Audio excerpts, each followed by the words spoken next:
go through a few slides here of just some ideas that I have. And again, not being from here, I'm not going to give you specific things, but I wanted to just kind of throw some ideas out. I think this will help set the stage for asking a lot of questions. So really the question of the day is, how do you move from these principles of soil health, which have been talked about a lot, how do you move from that into putting it into practice on your own operations? And I really like what was said about, it's an art form. And an artist, the difference between a really good artist and me, a really bad one, we have access to the same tools. I can get the same paints, the same brushes, the same canvases, but the difference is in how it's applied and how it's done. And that's the same with how we apply these principles to our land. And so I just want to go through a few ideas, a few thoughts, and then we'll bring the other panelists up. We'll open it up for a conversation. And I know that some of the best answers that we're going to get here may not even come from up here. It may come from other people out here that are already doing some of these things. So as I was thinking about this, I was thinking about the real question maybe, how do you get more diversity into your system? And that's the question that we ask a lot of our customers all the time, because really most of our agricultural systems are not very diverse anymore. Where we come from, it's corn and soybeans. And sometimes not even that, it's just corn. So we've lost so much diversity. So how do you add diversity back into your system? And to me, that's one of the questions of how do you get these principles of soil health into your fields, because as we look at the natural system, it is incredibly diverse. Diverse plants, diverse roots, diverse biology. And so here are just a few ideas that I was thinking about as I was thinking about what I should maybe say or encourage people about. So number one, consider expanding your crop rotation. If you're currently just growing 1, 2, 3 different things within your rotation, what else could you add? And again, I'm not here to tell you what you should add. These are just things for you to consider. Consider adding things to your crop rotation. And it may be, another crop that you can put in there. And again, I'm going to mention markets at the end. Some of that may depend upon you having to find the right market for it. So there's certainly a lot of things you could grow, but can you sell it? Is there a place to market it? So that's something that you would have to consider as you look at expanding your crop rotation.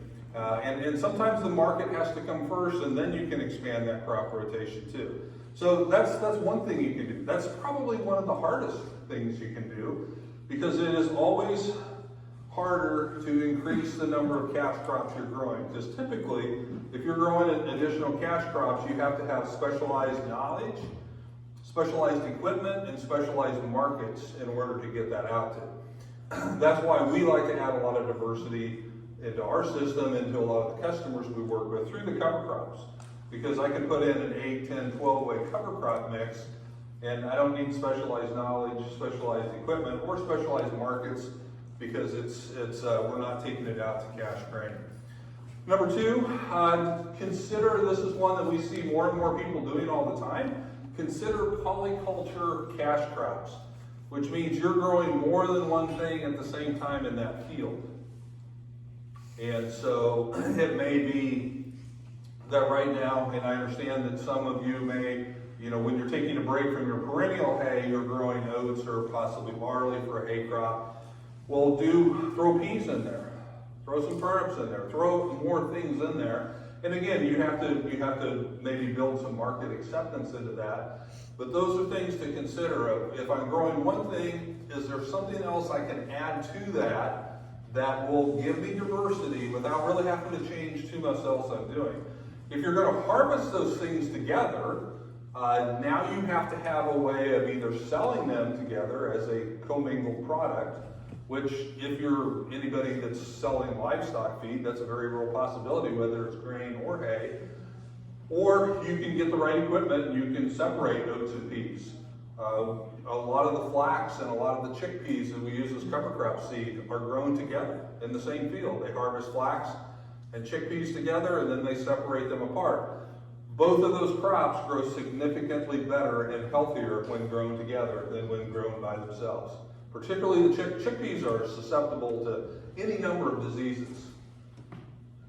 But when they're grown with flax, they're resistant to most of those. Again, there's a lot of magic that happens when you have the diversity in the system. So think about how can you add things. And so it's not that it would even have to be, part of this could be interseeded. So we have a number of clients who are growing winter wheat, and they will just do the simple thing of throwing in 2 pounds of the daikon radish in with their wheat seed when they plant it in the fall. It grows, it gets about that tall, you think, well, that didn't do much. And then it freezes out because, radishes will winter kill at about 17, 18 degrees. So it's not an issue. There's no harvest issues. There's no grain contamination. We can still harvest our wheat as normal. But a lot of times they're seeing 2, 3, 4, 5 bushel yield increases where they do that. And I attribute it to the simple fact that it is building more biological activity. That biological activity is helping cycle nitrogen within the system. So think about what you can do, to grow different things together. Interseeding into perennials. Now, if you have a perennial system, is there something that you can interseed into that to make it more diverse? And some of it may be you've got an existing perennial and you're going to try to get something else going into it. And some of it may be next time I plant a perennial, I need to do more than one thing together. As Chris was talking about here, if we could get the horse people to hey, you're feeding Timothy and I know you're feeding alfalfa, how about we just deliver you a bale that has both? Wouldn't that be nice? And again, some of this is just social conditioning of the market, of the consumer, and so that may take some creative efforts to do that. And when I have said the suggestion to people, not in this room, but in other places, it's like, well, I need to control my weeds, so I have to spray. I have to spray my grass, hay, in order to take care of the broadleaf weeds. And I get that, I understand that.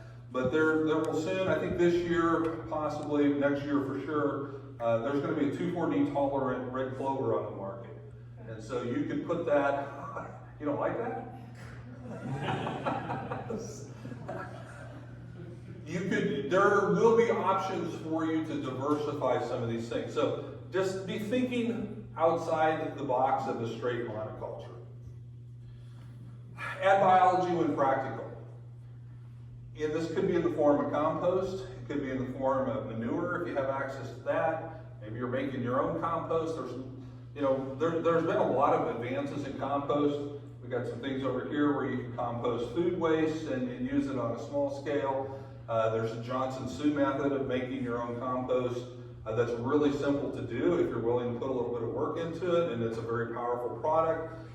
So you can make your own, or you can purchase biological inputs, but you need to add that when practical and when possible. Now, if you've got really healthy, super functioning soils, you likely don't need very many biological inputs, if any. But if you're just starting down this road, it's a great way to take some years off of how long it's going to transition you to get to that point where your system is really balanced. So, if you have questions about this, Dennis over here with Kenio will have great answers. In fact, if we get any hard biological questions, they're coming over to you, buddy. So, but put those things in when you get the chance and when you have the opportunity. And particularly if you can make your own really high-grade compost with locally sourced materials, it's really going to make a difference for you. Consider cover crops as your cash crop. And in your short growing season that you have up here, and I was, Wednesday I spoke in Idaho Falls, and I think they probably have even a shorter growing season than you guys do because they're at pretty good elevation. If they're going to do a really diverse cover crop mix, it's probably the crop that they're going to have for the year.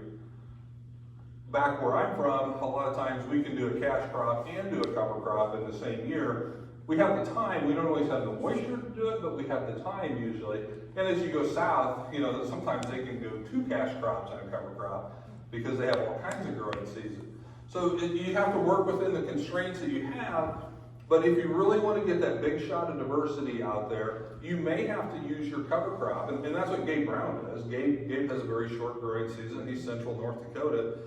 When he plants that big diverse cover crop mix, that's his crop for the year for that field. He's taking the income through the grazing, like Chris mentioned here, and as has been shown, there's really good income to be made from that.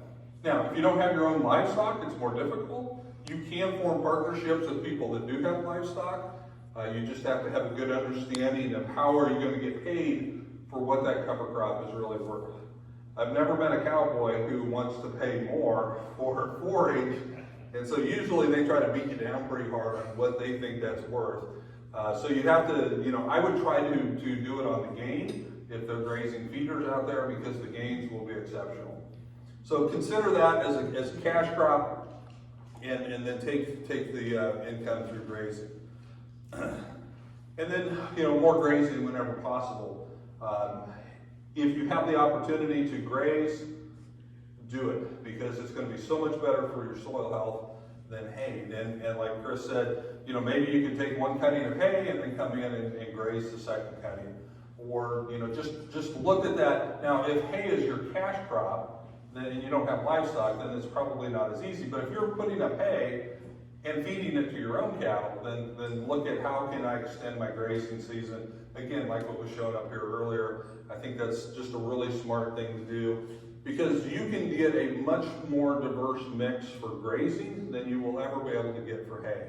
Because I can put all kinds of things into my grazing mix that I wouldn't necessarily put in a hay mix, partly because of the dry down time of some of these big forbs or big leaf brassicas is going to make hay more difficult. Others, you're going to have different things mature at different times. So our grazing mixes are always far more diverse than our hay mixes. And so that's another way you can just get a lot more diversity into that system. And then lastly, I just want to encourage you to think about developing and expanding your own markets. And some of this, is going to be around, if we grow hay differently, where would we sell that? If we're going to grow some of these things, some of these cover crops, if I'm going to grow it and I want to try to sell it as seed, how do I clean that? Where would I market that? I know that people complain all over about, well, I can't grow this because I don't have a market for it. Well, that may be true, but I'm growing corn in Nebraska, and guess what? Very little of that corn, or a lot of that corn, isn't fed in Nebraska. It's exported, it's shipped a long ways away. There are trucks that will come here. I promise you, there's trucks that will come to your area, and they will haul your product somewhere where there is a market. You just have to work at finding where that is. So don't just think that whatever I grow has to be sold in my area. If you can, it's best, because transportation is expensive. It puts you at a disadvantage if you're shipping it a long ways away. But don't be afraid to be thinking about, what can I do to develop local markets? And some of it's going to come around, I love the bottling plant over here. It could be you create some co-ops to help clean seed. So now instead of growing a hay crop, maybe we can grow a seed crop, and then we have a local place where we can clean that and go out into the seed market. I promise you there's going to be a big need for cover crop seed.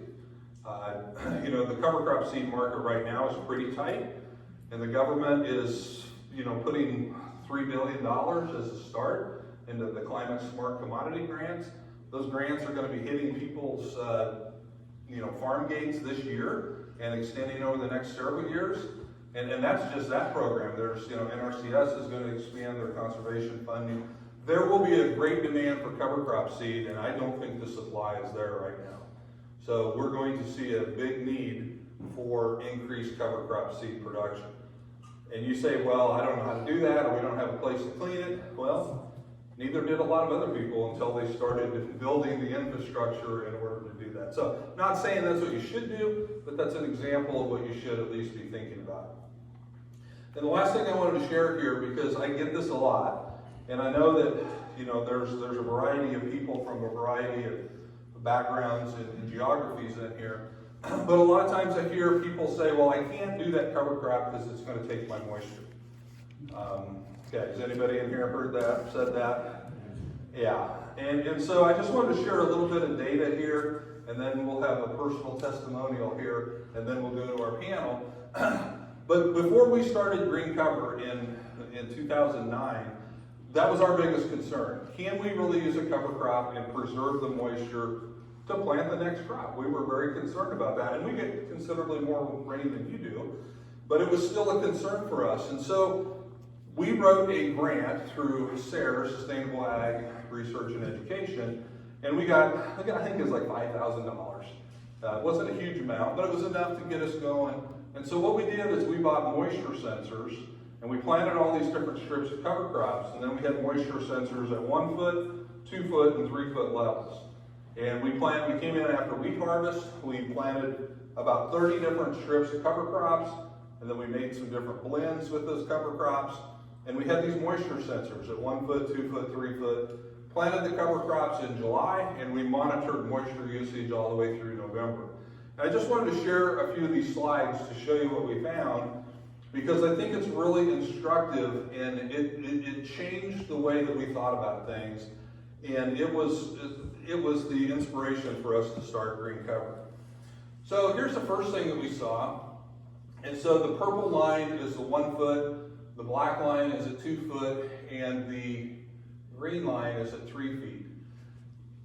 And the further down the line that goes, the drier it is. So if it's up at the top, 0, that's centibars, I think. 0 is a field capacity. That means that soil can hold no more water than what it has. And if it was clear down at 200, that is the wilting point. So that means there's not enough moisture there to keep the plant alive, it's going to start wilting down. And then anywhere in between is, obviously in between. So what we see here, and I guess we started collecting data August 19th. So we planted these cover crops middle of July, really started pulling the moisture testing about a month later, after this cover crop started getting some growth. And so what you see is, the wheat stubble. So this is wheat stubble that, and it was stripper stubble. So we didn't remove the straw. It still had, wheat straw, probably 3 feet high, because we used a stripper head. And so it had good stubble out there, but we wanted to know, what is that doing for moisture? And that was a summer where we actually got some pretty decent rain, but you can see that over the course of the fall, even into November, that wheat stubble was up and down, and it was really shocking to us how dry that 3rd foot got. And there's nothing growing there. It was just the wheat stubble. And this is what we typically think of the best way to preserve moisture for our next crop would just be to have wheat stubble. So you can see that we lost moisture there through the end of September. We got some recharge there in October. By the end, the 1st and 2nd feet were pretty well soaked up. That 3rd foot, for whatever reason, had lost some. But that's kind of where wheat stubble lies. Here's soybeans. We planted soybeans as a cover crop. And you can see the big ups and downs, so soybeans planted as a monoculture, and you could see it really pulled it down almost to the wilting point there at 1 foot and 2 foot. By the October, we got some recharge and it kind of shot back up. But as a trend, it was really using a lot of water. As that goes down, that's using quite a bit of water. And we saw similar things with anything that we planted as a monoculture. That was common vetch, and again, it's a cool season thing, so we saw a lot heavier use of water. You can see the recharges when we got a rainfall event, but by the end, it had that moisture profile kind of dry. That would kind of make me a little bit nervous. And again, we had about 30 different things in monoculture, and they all showed similar type charts. And then these next two are the 2 mixes that we did. And I'll just show them to you. All right, that's mix number 1. Milo, sorghum sudan, millet, soybeans, mung beans, lentils, vetch, alfalfa, clover, radish, rapeseed, cabbage, other kinds of brassicas, sunflowers. It almost looks like there was nothing there. In fact, it was much more consistent than wheat stubble by itself. And that stuff, it had a lot of growth. And you look at that and go, well, how can that be? How can something grow and not show that it's using any moisture? I just tell people it's magic. That's the best explanation I have. So we had it in another one. We thought, well, maybe the sensors weren't right on that. So here was mix number 2. Similar, but it was different a little bit, but very similar charts. And basically what we saw across the board is that anything that we had planted as a monoculture was a relatively heavy user of water. And anytime we had these things in mixes, they were much, much more efficient with their water use. Now, I'm not saying this didn't take any water to grow, because remember, we got recharge events, but you don't see those big spikes up and down. It was much more consistent. And I was, when we collected this data, I was almost afraid to show it to anybody, because I thought, well, who's going to believe that? Because that's almost unbelievable. But then I saw these pictures from Gabe Brown. And I think this demonstrates visually in the field the same thing that we saw on our charts. So Gabe Brown in 2006, he and Jay Fuhrer, they planted cover crops in some of their test fields in North Dakota. So these pictures were taken the end of July. They planted these the end of May. They had less than an inch of rain from planting to the picture, and they'd had less than 3 inches of rain year to date. So you talk about dry. 3 inches of rain for the first 7 months of the year. And that's about what you'd expect. That's turnips, and he had pictures of radishes. Anything in a monoculture looked like this. Pretty well just burnt up. But right next to it, here's their mix. Same conditions.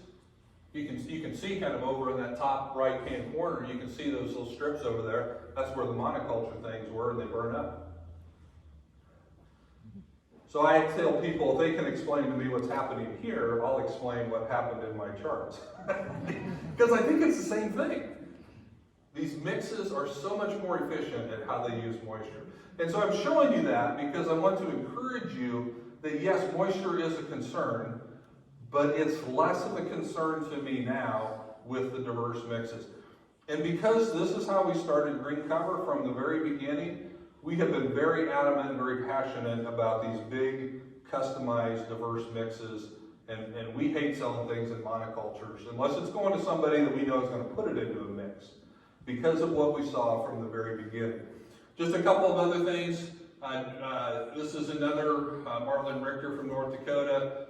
They were grazing things here. But here's basically so they did this big study where they had a cover crop and no cover crop, and they planted it in the summer, and then they took these deep cores. So this is a physical measurement of water in the soil, and they took these deep cores in May right before they planted corn, and in the end, where they had the cover crop, they had 3.07 inches of water in the soil, and where they had no cover crop, they had 3.11. So essentially, the cover crops used moisture, but because of what they did to the soil, they were able to infiltrate more, they had less evaporation, and in the end, there was no difference in how much soil moisture there was before they planted the next crop. And North Dakota is pretty dry, yeah. So July 7th, they planted the cover crops, they grazed it in October, and then they took these tests, I think, in May. So my point there is, yes, moisture is a concern, but don't let that stop you from trying something. And all of these things that I showed you, please do not go out and try something crazy or wacky on your whole farm. Try it on small acreages. Try it in strips. Get a group of people together who are as crazy as you and try different crazy things and then share your information. That's how you learn. You can learn as much on an acre as you can on 100. And so, but if you don't try it on an acre, you're no smarter than you were last year, and you'll be asking the same questions next year. And so we really encourage people to try some of these things on small scale. Work with your conservation districts. I've talked to Alex, we'd love to send seed out, for doing different kinds of experiments. And, hey, what would it look like if we throw some radishes in with our wheat? What would it look like if we have some alfalfa or clover in with that timothy or that orchard grass? What would it look like if we did this? We're all about that. We'll definitely support those causes.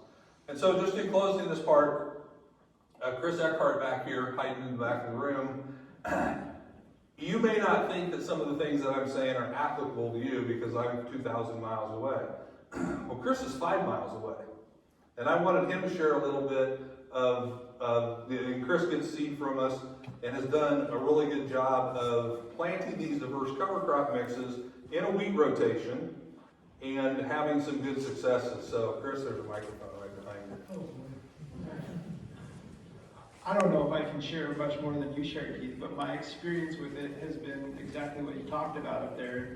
In fact, my friend to the left of me convinced me a couple years ago when it was incredibly dry here, everybody's from around here will know how dry it was a couple years ago. I had bought cover crop from you guys and I wasn't gonna plant it because I was like, this is just gonna be a waste. And he's like, no, go plant it, go plant it. And I'm like, I don't know, it was July 15th is actually when we planted it in there. And I go, okay, whatever. So we put it in the ground, it's like 27 acres. And it exploded. I mean, within probably 2 to 3 weeks, we had to seed pretty deep to get to the moisture, but it came up and it had the ground probably pretty much completely covered within 3 weeks, I would say, from the time that we planted it.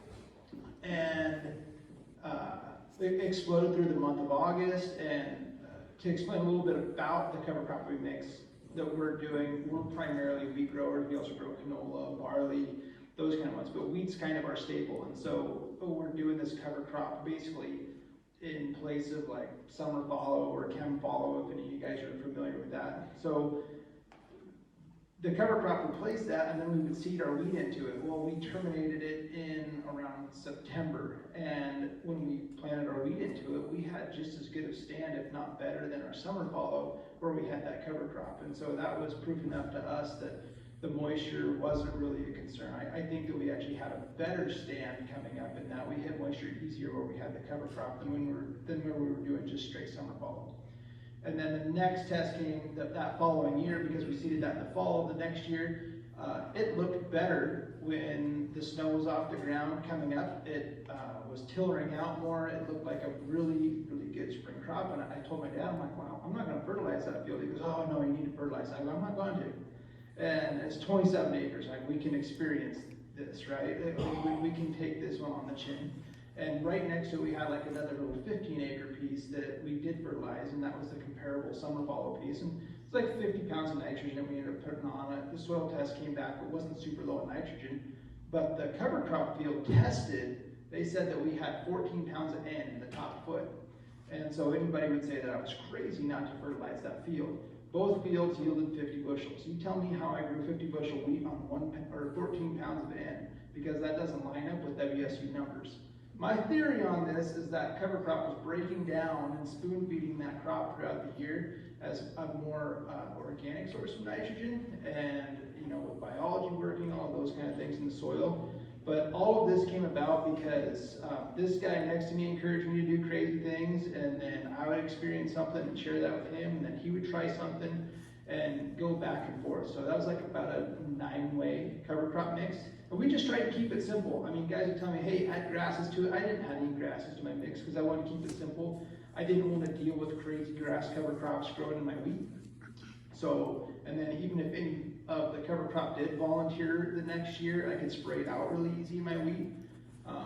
And that was a safe bet for me, but we've had great experience with that up to this point. So, I encourage other people to do the same thing and share their results. So folks, that tells you not only can it work here, it does work here. And so I think with that, let's have all of the speakers come up, and let's just open it up for questions and a discussion. We have some questions that were submitted, is that right? Yes, I can read these off, or however you guys think is the easiest to do it. So, Keith, can we put back to that moisture one? Yep. Yep. Which one, the chart? Yeah. So on this chart, this is the first time that I've seen this one, looking at Keith. But one thing that I noticed that surprised me was that the total on the bottom for the cover crop was less than that, because when you look at the first 12 inches, it's higher. And so if you're talking about wanting to plant into something, I don't know how much of a difference that makes, but a little bit higher moisture seems like it's a good thing to me. And so what it looks like, just kind of my analytical mind looking at that, it looks like the cover crop was pulling deep moisture sources up, and then maybe kind of keeping them there at that higher level. And I think that can happen, but this, you got to remember, this is North Dakota, so nothing survived the winter. So this was in May, so all of this was winter killed, but the cover crop likely caught more snow, infiltrated more of that snow melt, and then had less evaporation. And I think that's why you see the wetter at the surface type thing. But we have seen that too, where you've got that drying up action as well. So So the first question I have is how to take the temperature of the soil. That sounds like a soil scientist question. There are soil temperature probes that you can use just as a one-off. There are also in situ soil temperature monitors that you can keep there and sort of measure the diurnal and seasonal fluxes. Obviously more expensive and more data heavy to interpret some of those results, but if you are just interested in a ballpark figure of what is my soil temperature, the general rule is that it's about a degree off from your average air temperature, and you can find all of that information also on Sergo. So you may remember that I showed you that QR code of how to get the texture under your feet. That also has information about average soil temperatures. So you can kind of get a ballpark and then either measure one-off or continuously in your own soil. What depth should you take that at if you're using a thermometer? It's a good question. It really depends. Sometimes you're just going to want to know the depth of where you're seeding. You definitely don't want to be doing it at the surface because that's going to flux a lot more with air temperatures. I generally think that if you're going to 12 inches, you're safe both for finding out what's relevant to the crop and also buffering a little bit from air temperature fluxes, but it really depends on what your goals are. And we do, at the Conservation District, we have a soil temp probe, so if you're interested in getting a farm plan or just getting some technical assistance, we can bring some of those tools out and do some of that stuff for you as well. I'll also add with that I think I spent $20 last year on Amazon for a soil probe that did temperature, pH, and then it had a little meter on there that would tell you like sun degrees as well. So it's not that expensive. I can't tell you how accurate it is, but if it's the only one that I use, then it's accurate enough for me to see changes. All right, so the next question, I have two that are kind of similar or might overlap a bit, so I'll ask them both together. How to restore an old homestead that's completely weeded over, and the second one is, can I reduce weeds with a cover crop rather than chemicals? What was the second one? Can I reduce weeds with a cover crop rather than chemicals? I'll start on that one. I think one of the first things to do is get diversity in there on either one of those. That's going to be beneficial. And as you build diversity, then more often than not, the weedy side of things are going to fall away. But coupling that with livestock use is gonna drastically speed up that process. So if you think about it, there's some great literature out there that talks about like what different weeds do. And so classic example, Canadian thistle is really good in compacted waterlogged soils. So if you have compaction with high moisture in there, Canada thistle is going to go up, but it has a really strong taproot that breaks through that hard crust and helps start to aerate that process. So our weeds, they're an eyesore to us, but it really is the ecology speaking to you on how to amend the issues that it's seen in that soil. Anybody else want to? Chris said everything I would say. The only thing I would add is I know for us, like in the conversations the farmers in my area are having is less about what the weeds are and how do we manage them, but what are they telling us about the soil, and then using cover crops to start ameliorating that. It sounds like you need goats. I don't think there is a weed when you have goats, right? It's just all forms. You have a question or a comment on that? I have a comment on it. All right, wait for the microphone, please. There you go. I have a lot of experience with small ruminants and weeds, but you might want to consider targeting the grazing by understanding if there's a particular weed that you really want to reduce.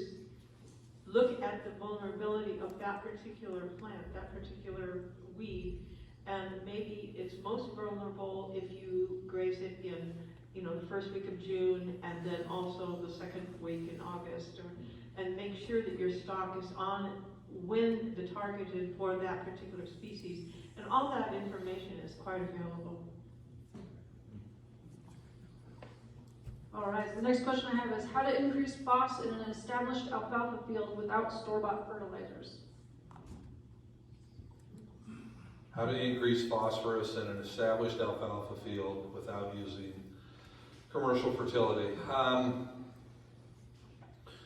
Well, again, the phosphorus is in the soils. You have to get it liberated biologically. I would encourage you, next time you do a new alfalfa planting, to get it inoculated with mycorrhiza fungal spores, because mycorrhiza is going to be the answer to that.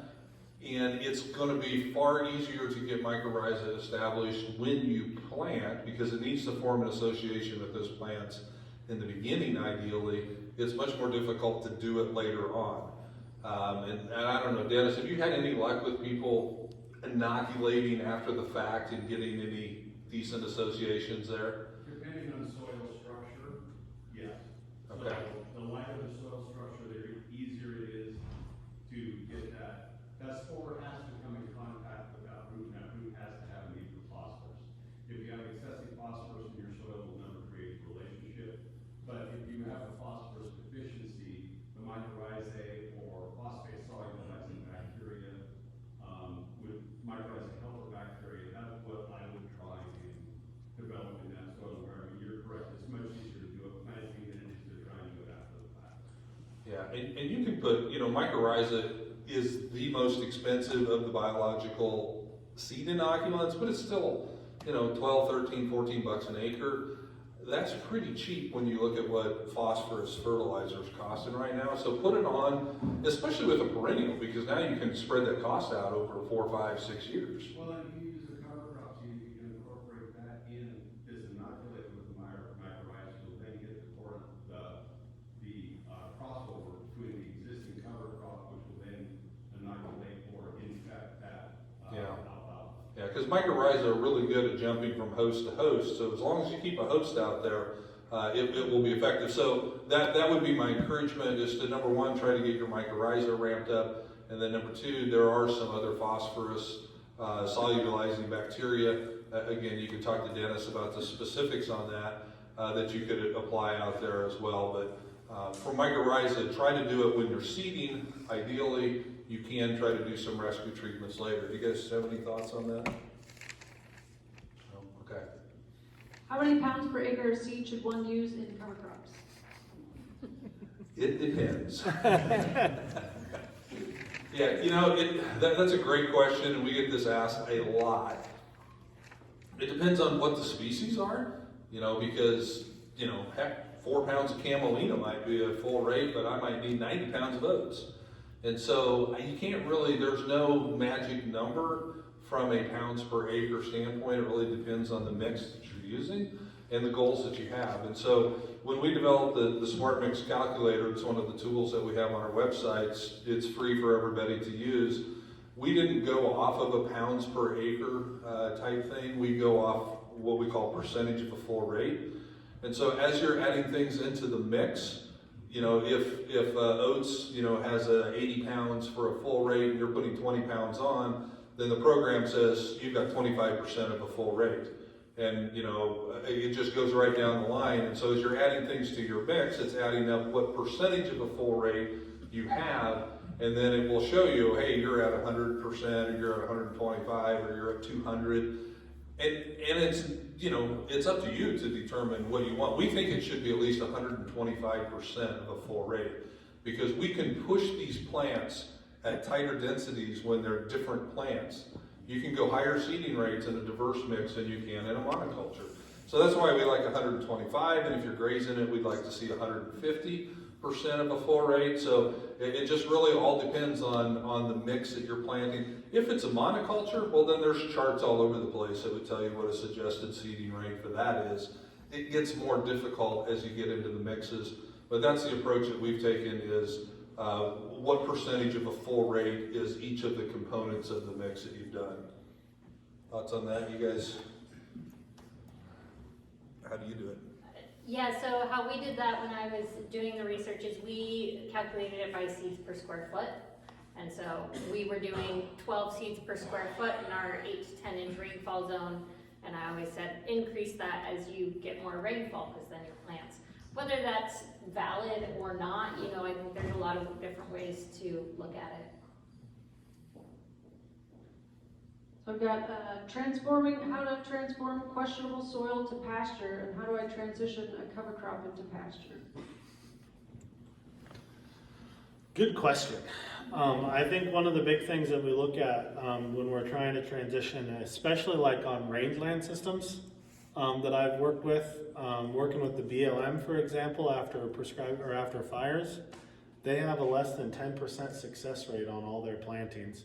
I think a lot of that's driven because it is such an arid environment that it's very rain dependent, but I also think that the biology is not there to sustain what they're trying to grow when it went from a monoculture of cheatgrass and they want to go right into native perennials.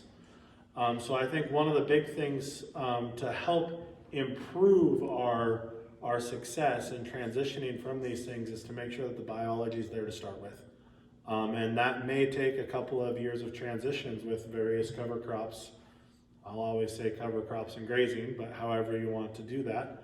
But adding that biology and getting that biology stimulated is going to make it more successful for that perennial crop to come in. The thing I'll add is be patient. Like, this is, it's really easy to want to say, like, put something in and it doesn't work, and so therefore it was a failure and this whole process is a failure. But it's really, we're looking at 5 to 10 years in transitioning some of these till we really see the results that we would have loved to see in year 1. And so just be really patient as you work through this process. Perennial seed is expensive, so make sure your soil is right before you do it. So Chris is exactly right.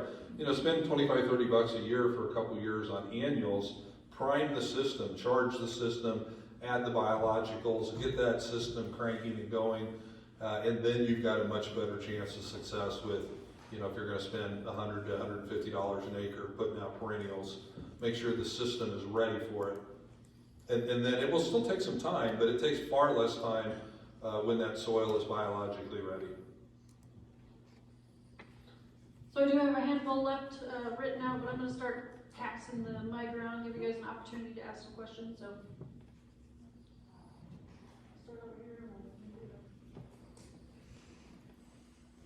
I just wanted to ask you guys a question based on adding soil moisture, kind of on the lines of what you're talking about, 3 to 5 year program. A lot of times with these, that first year you may see the moisture go down. Is it kind of what you guys see because we don't have the soil health built, the holding capacity to retain that moisture? The second year after you do that is when you see it. Is that some of the correlation you guys are seeing with the cover crop? Yeah, that's a great question. I don't know that I've seen a study necessarily of moisture retention or moisture efficiency from year 1 to year 2. I would tend to think that there's not going to be a big drop off in year 1, primarily because the moisture efficiency and a lot of the savings that you're getting are coming from infiltration, and that's going to happen right away. That, you know, it will get better as you go, but infiltration is something you can improve right away with having green growing plants and roots in the soil. And then less evaporation, and that's, you know, if you grow that and then that residue keeps the soil covered. So infiltration and evaporation are two things those are immediate effects. They will compound and get better as you go, but those are some of the immediate effects that you start to see. So I don't know if there would be, you know, a big drop off in moisture usage that first year. Certainly anything associated with the biological impacts of water, which we know better biology is going to make plants more efficient and all that. So it will get better, but I think it's one of the things that is one of the most immediate effects as opposed to some of these others that are kind of a multi-year thing before you see it. I don't know, what does our soil scientists think? I would agree with you, but I think add the caveat that if you don't have rain, you don't have much to infiltrate. So certainly in some systems where improved infiltration doesn't matter that much, at least in the short term or during a growing season, yeah, you may experience a soil moisture loss in some of those first years. I think patience is definitely an important component, but also, like Keith said, there's more and more money coming online to help farmers experiment with these practices all of the time. So there's billions of dollars in the new Inflation Reduction Act dedicated just to paying you guys to try some of this out. So if years 1, 2, 3, and 4 all give you a little drop in soil moisture before you can build up that organic matter to store more, then leverage what's out there to get paid for those years of loss. Make somebody else pick up the public cost of the good that you are doing. And I think increasingly there are a lot of opportunities to do that. Yeah, and I'll add, we definitely, in the data I showed, we definitely, in dry land, we saw that yield loss across most of them. Sometimes we'd see an increase. That was not necessarily what always happened. But for us, say where we're at, I mean, this is one of the reasons why we're looking at grazing livestock and why incorporation of livestock is so critical for us. Because yes, we see that yield loss, but if we're utilizing cows to supplement those funds in that field, like, it's changing our entire system, and we're not as worried about moisture loss anymore. I agree with all that. I'm just gonna tee off from that, kind of the same thing that I had in that Gabe Brown side of mine, that no, he wasn't producing the same bushel per acre as his neighbors, but he was 3 to 4 times more profitable. So kind of to that question, if we lose a little bit of moisture with the cover crops for our cash crop, if we're making more money because of the systems that we have in place, does it really matter that much? And my point of that is that sometimes you have to Earn the right to receive all these benefits, and earning the right comes up building soil health along with everything else that we're doing, because it's not one thing generally, it's a multiple, it's a group, Just one comment, and then we'll get to your question. I love that phrase, you have to earn the right to do it. Tom Robinson is from Australia, and he spoke at a couple of events that I was at, and that's exactly what he said. Now, he said it from the standpoint of being able to significantly reduce your inputs into your system. He says you have to earn the right to do that, and that's by getting these other things right, getting the biology, getting these systems balanced, and then you can start reducing without significantly hurting your yield. So I love that phrase, you earn the right to do it. Could you comment about biochar and application of it? Is it worth it, etc.? Either inadvertent or intentional. Sounds like there's a story behind inadvertent biochar application. Biochar is a great source of carbon.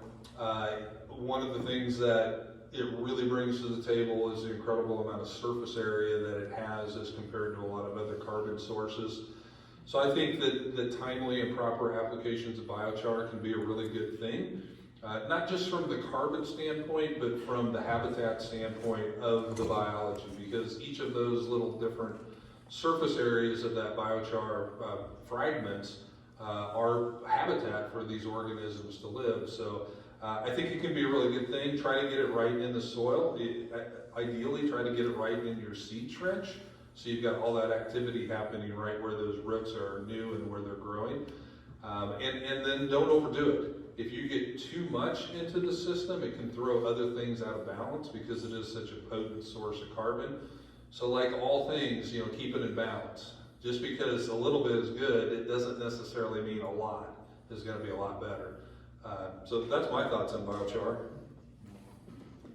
Yeah, I actually did my dissertation work at UC Davis on biochar, so I'll try to keep it short because I have a lot of thoughts on it. But I think a lot of what I just heard, I agree with. It's a great source of carbon.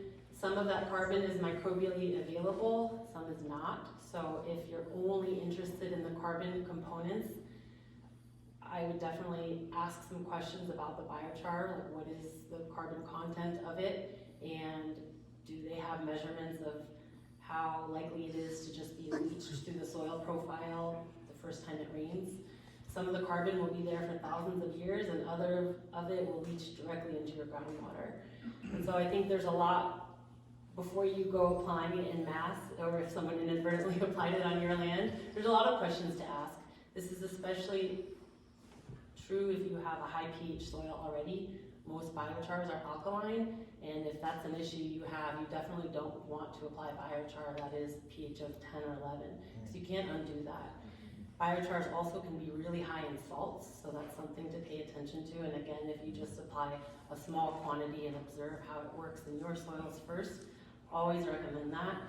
Another thing that I was just talking with Josh earlier about is that biochar, let us not forget, is charcoal. And we know what it means when you inhale coal or charcoal. There is a lot of potential health problems when we are applying biochar in mass on windy days, or we're leaving it on the soil surface, or asking our farm workers to apply it without the proper PPE. So I always am the bummer in the room when we talk about biochar, because I think it has a lot of potential, especially for microbial habitat and carbon sequestration. But it isn't all good, and there are questions you can ask to make sure that you're doing more of the good than the harm before applying. I can send you some resources too later.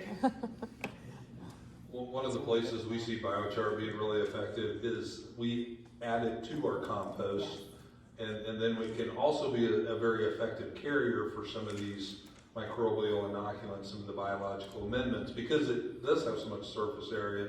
So if you can soak it up with some of these things, add it to your compost, and then apply it as part of the compost, then you avoid a lot of those application issues. Yeah, I'll say that both helps with the application issues, and regardless of whether or not the carbon is stable or labile, there's a lot of studies that show adding biochar to the composting process reduces the greenhouse gas emission profile of the compost making. So you're getting that climate benefit both from carbon sequestration of making the biochar, and then reducing the greenhouse gases off of the compost, and then also mitigating risk to the farm worker or farm community. So big advocate of adding to compost first. I have a question for Keith. You mentioned there's sort of a market opportunity for cover crop seed in the future. Is that seed something that can be grown? Is it traditionally grown in a monoculture, or are you experimenting with growing it in sort of, a mix? Yeah, great question. So traditionally monocultures, yes, and that's still how the majority of things are grown, because it's just simpler to do, because if you're going for a seed product, sell it, you need to have reasonable purity, and so if you can start pure, it's much easier to end up pure. However, with that being said, there are a lot more people experimenting with the polycultures. And so we see people growing, I mentioned flax and chickpeas together, peas and canola together, oats and peas are very popular. And one of the best is going to be to do hairy vetch with either triticale or cereal rye. When we first started Green Cover, I bought all my hairy vetch out of northern Nebraska, and it's 2-3 semi-loads a year of hairy vetch. And they had hairy vetch because all of those guys up there were growing rye, and they just had volunteer vetch growing in their fields. They harvested together, they had the cleaning plants who cleaned the vetch out, and then they sort of sell that as a byproduct of rye production. Well, 2012 came along, corn shot up to $6-7. Nobody planted rye anymore, everybody planted corn, and the herbicides that they used killed all the volunteer vetch, and now they're growing rye again, but there's no volunteer vetch out there. And so vetch is, hairy vetch is, we like to say, it's the easiest crop you'll ever grow, it's the hardest crop you'll ever harvest. And many people never do harvest it because it's so difficult to harvest.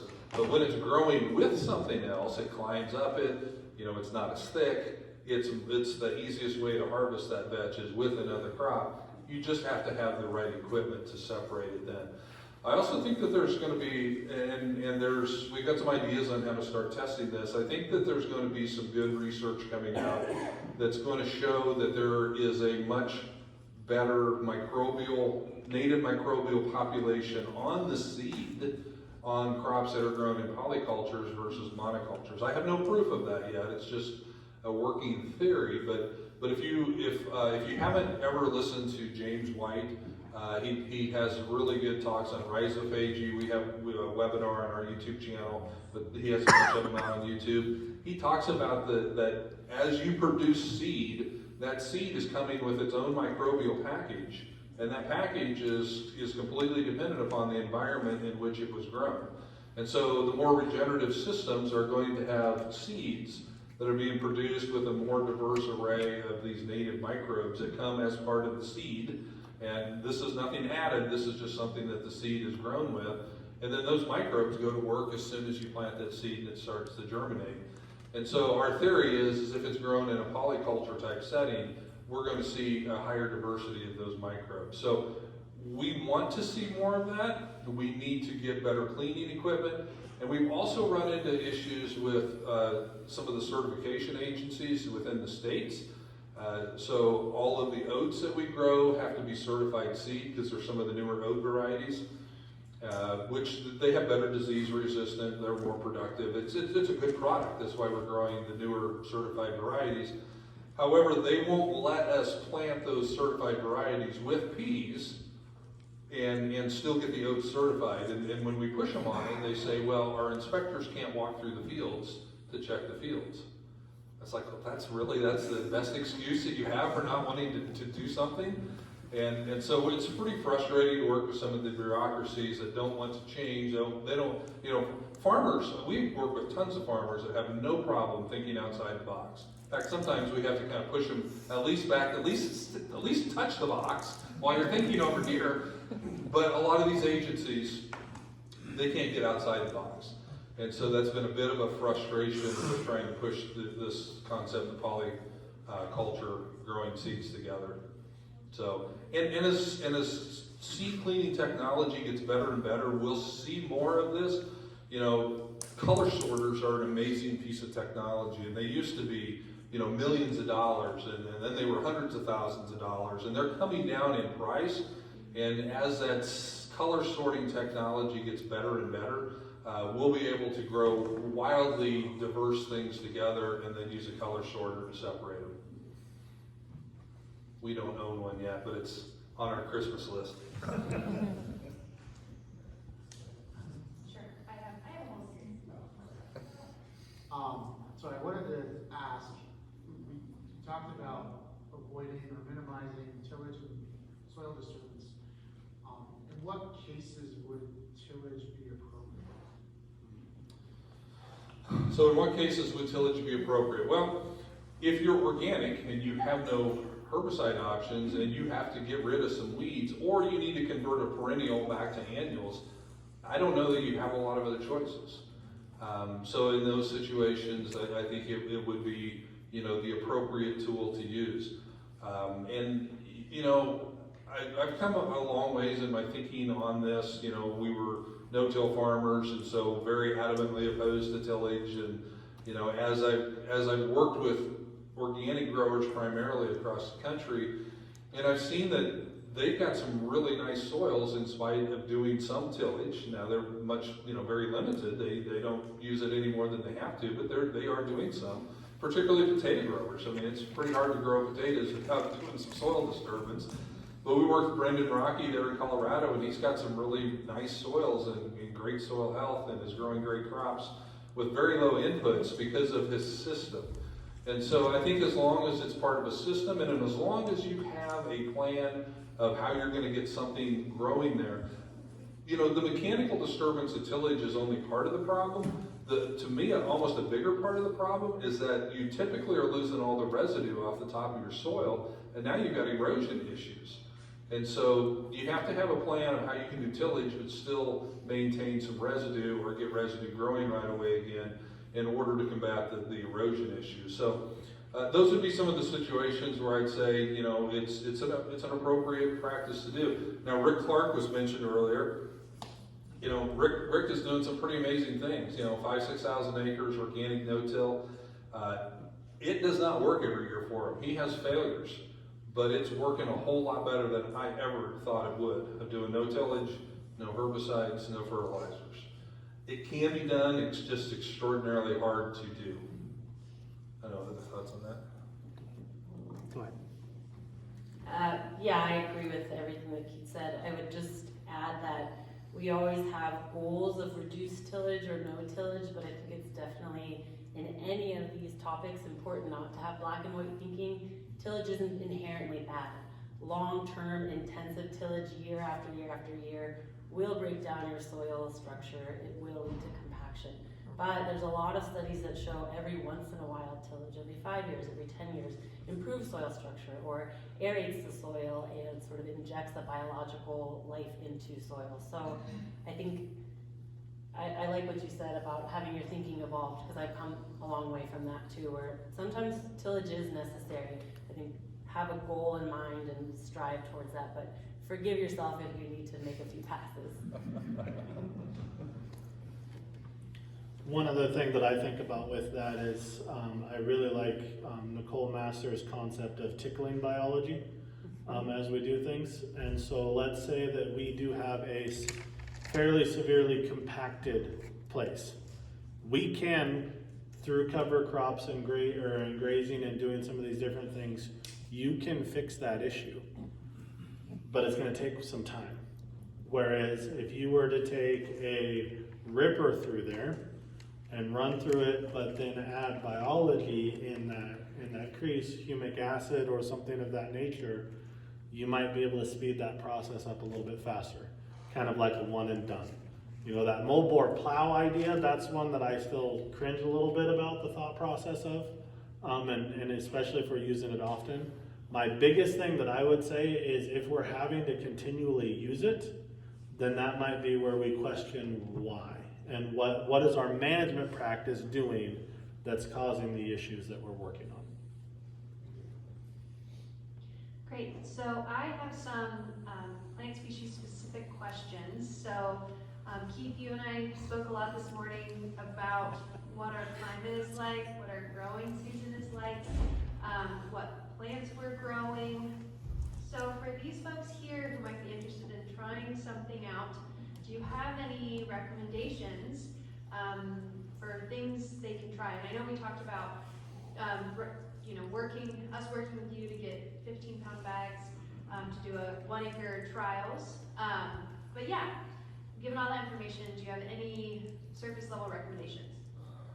Well, again, there's going to be a lot of context that needs to go along with that. Is this, replacing part of a cash crop rotation or coming in after it? Like what Chris Eckhart was doing there, with his 9 or 10 way mix.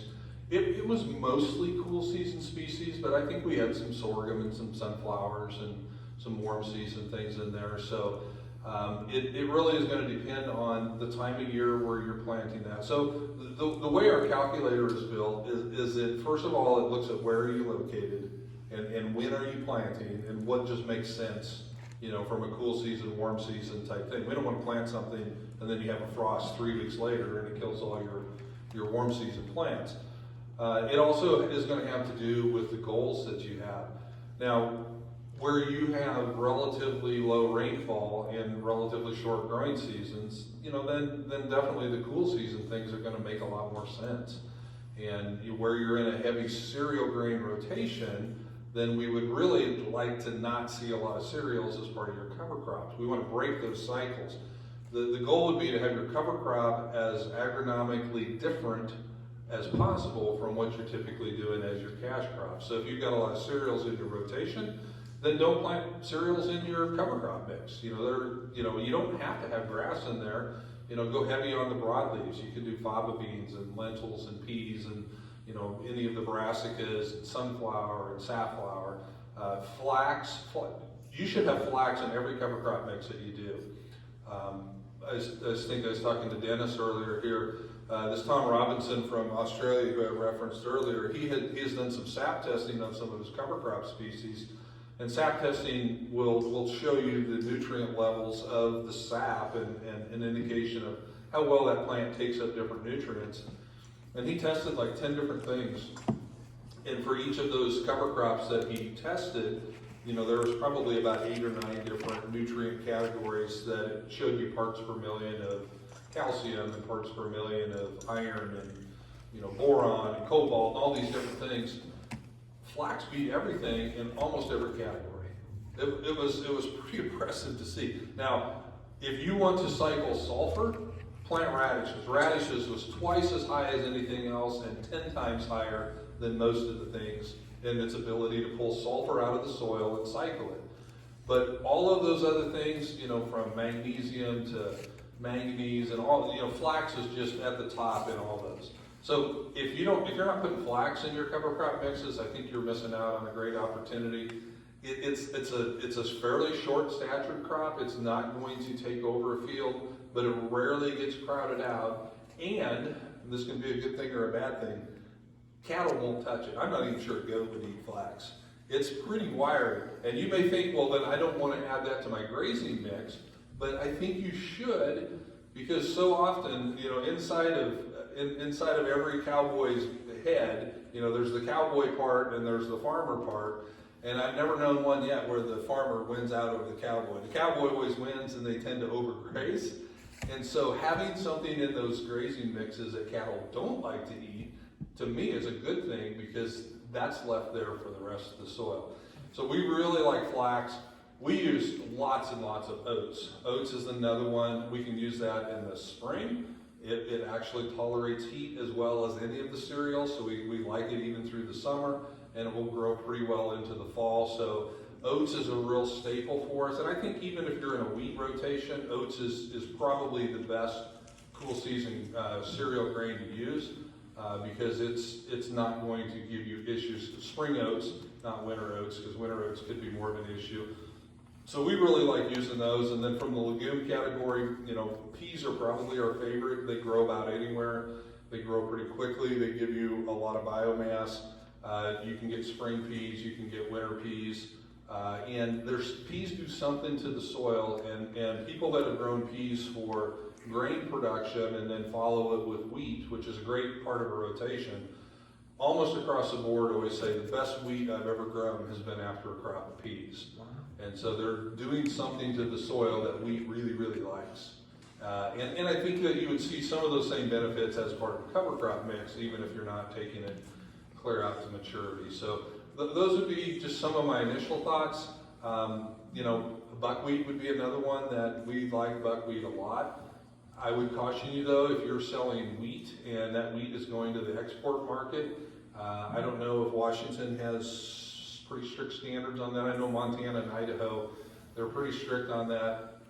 So you'd have to really be careful about that. If you're in an export market for your wheat production, you may not want to use buckwheat. But the thing that we like about buckwheat, so almost all these crops that I talked about, with the exception of the brassica family, almost all of these crops are really good hosts for mycorrhizal fungi. And we talked about the importance of that. The brassica family, no. So you have to be really careful if you're growing canola as a cash crop.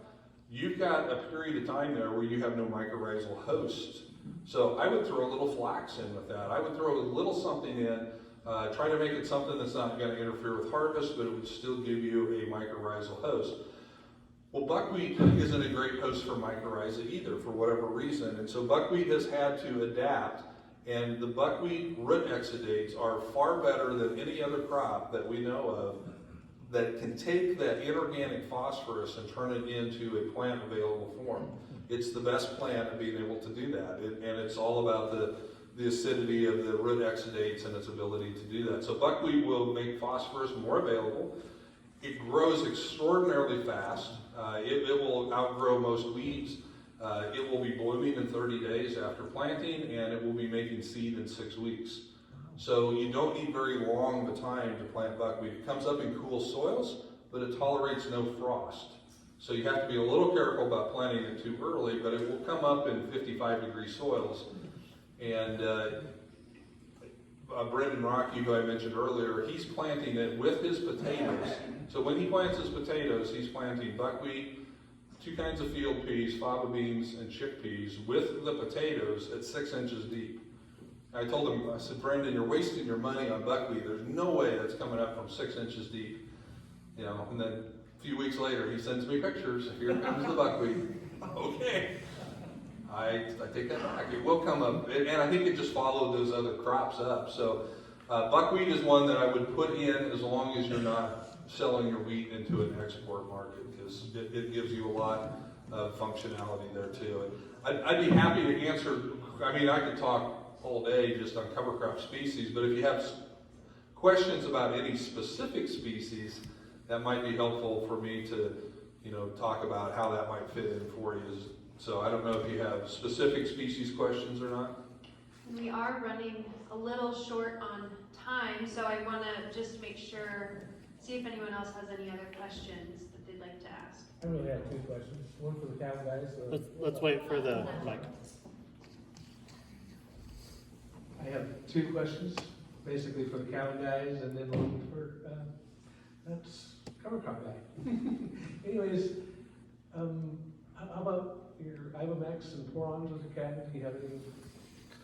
Do you use them? Because that is a really good one, because yes, when you're talking about wormers, those are your strong ones. One of the big downsides to that is, as a general insecticide, they are indiscriminate killers of everything. Predominantly, the big one that we notice is dung beetles. And so if you're trying to work on soil fertility, that is very antagonistic to that. I also know that people that have, again, kind of like on the brick side of things for the plants, same thing happens when it comes to the livestock. When we have those healthy soils, those parasitic insects just aren't as big of a player in the game. And the cattle just don't have an issue. Especially for me, when I focus on livestock handling, the other aspect to it is if we're doing a good job moving our cattle around, we're generally ahead of that parasitic load anyways. And so if our cattle are getting in trouble, then that means that either we have too many on there for too long, or we're not far enough ahead in that move. So like on a small acreage, it gets really tough. If you're in 10 acres, then a fly can cover that ground no matter where you go. But when we also try to look at like polycropping systems, if we throw chickens in there, then that completely annihilates that issue in the first place.